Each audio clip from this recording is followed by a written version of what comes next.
today part number 1, the gunfight in Indonesia on a sailboat. Tell us about that, Matthew. Okay, so I got as far as Indonesia, and my plan had been to go out all the islands to Timor, and then they had a boat, a little seaplane that went once a day to Darwin, Australia. But unfortunately, war broke out between Indonesia and the newly independent Timor Republic, and basically the Indonesians moved in and started slaughtering the East Timorese. So Australia broke off diplomatic relations, and I was sort of stuck because there was no way to get there. And then I discovered a sailboat in the harbor in Bali who was going back to Darwin, Australia, which is this little tiny town on the north coast, and managed to talk my way on to being an additional crew member.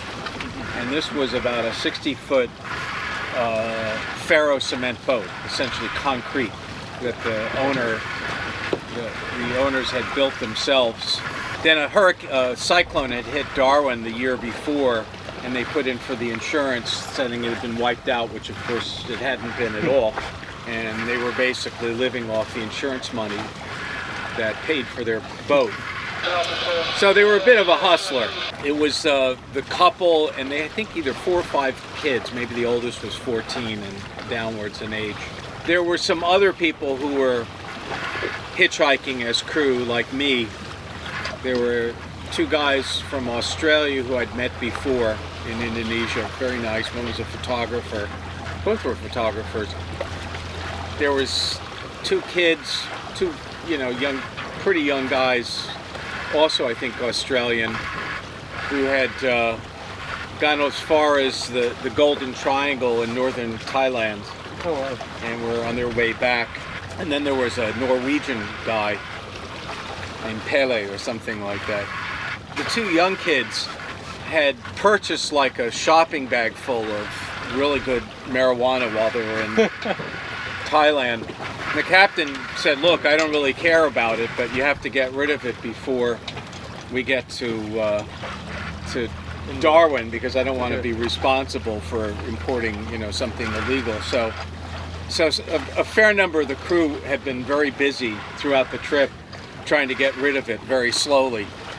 Anyway, we went to a lot of really different, beautiful remote islands.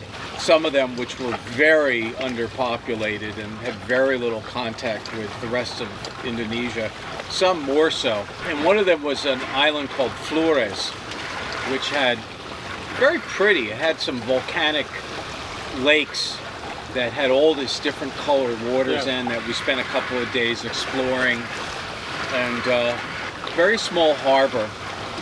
And we were pretty much the only Europeans visiting there. And the last day we were there, the captain and I went into town to pick up a big order of bread from the local bakery that we'd placed so that we could stock up for the next couple of weeks. And as we were in town, the police stopped us and said they wanted to see our passports. And we said, "What do you mean our passports? Because you know who we are. We've been here. We've checked in. Every time you got to a different island in Indonesia, you had to go through immigration." Okay. The police there were horribly corrupt. Yeah. And, you always basically had to pay a bribe. That was in 1975, right? 1976. 76? So we said, you've seen our, they're back on the boat. So anyway, we walked back to the beach, and the police accompanied us, and they said, we need to see your passports. So we said, fine. So we said, they're on the boat. We went back out to the boat. I'm very nervous now because my visa had expired. Oh. Whoops. And it was sort of a big deal to get a visa renewed, and I certainly couldn't do it there. But I didn't really care until then. The captain got on the boat. He got a bunch of passports, not enough for everybody, but they weren't sure how many people were on the boat. Yeah. But he brought back like a dozen. I'm on the boat getting increasingly nervous. You know, the rest of the crew's kind of lying around, not chilling out. Then the captain went back to the beach by himself, showed the passports to the police, and they said, okay, well, now you have to come to the station with us. Yeah. So now he knew that they were probably going to hold him until he paid them a very large bribe, and for no reason at all. So he said, all right, but let me go back to the boat because I don't have a shirt. I need to get a shirt. And he grabbed the passports from them. Somehow they let him do it, and he gets on the dinghy, and he starts rowing out, and he's yelling out, pull up the fucking anchor, we're getting out of here. Okay, now, this was a very tough place to anchor. It was hard to really set the anchor, so we had one off the front and one off the back. And normally when you do that, it's what you need to do is untie the rear one, take the dinghy out, stand by there, pull up to the front anchor, lift that, then come back and get the other anchor. Yeah. But of course we didn't have time to do that. And the boat was in no condition to leave. I mean, we'd been doing our laundry, so everybody had their underwear and clothes up in the rigging, and you know, half of the crew was, as I said, they were trying to get rid of all the tie stick, and they were useless. They were flying. So it's like I start up the engine and just like put the boat in gear just as he gets on, and we just start heading out to sea, just dragging the anchors with us. And the police are on the beach, and they don't quite know what's going on until they see us trying to raise the sails, which was a complete mess because, as I said, we've got like laundry everywhere, and everything's tangled up in a mess. Oh, I just saw some dolphins jumping over there.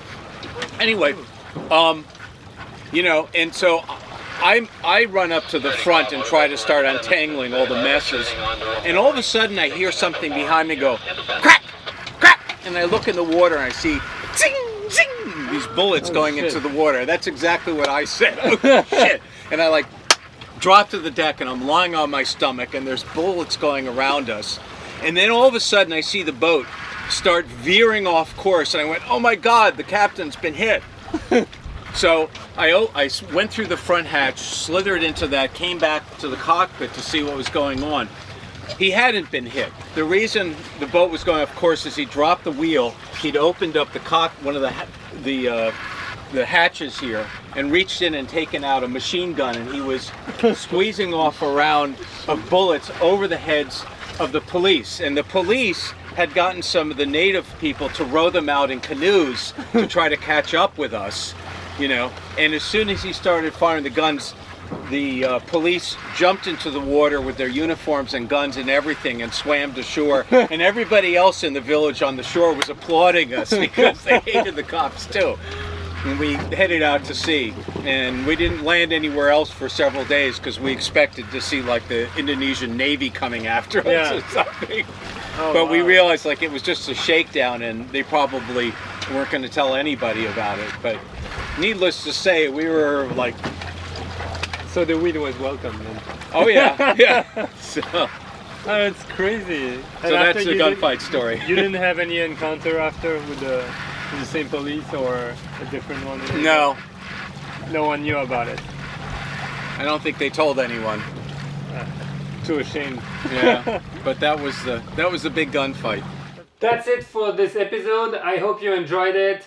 Make sure you check out the next episode right here, and let us know in the comments if you have any question. We can ask Matthew, and we will respond. All right, enjoy, guys. Bye. The moment I crossed the border, all of a sudden there were bullets flying all over the place.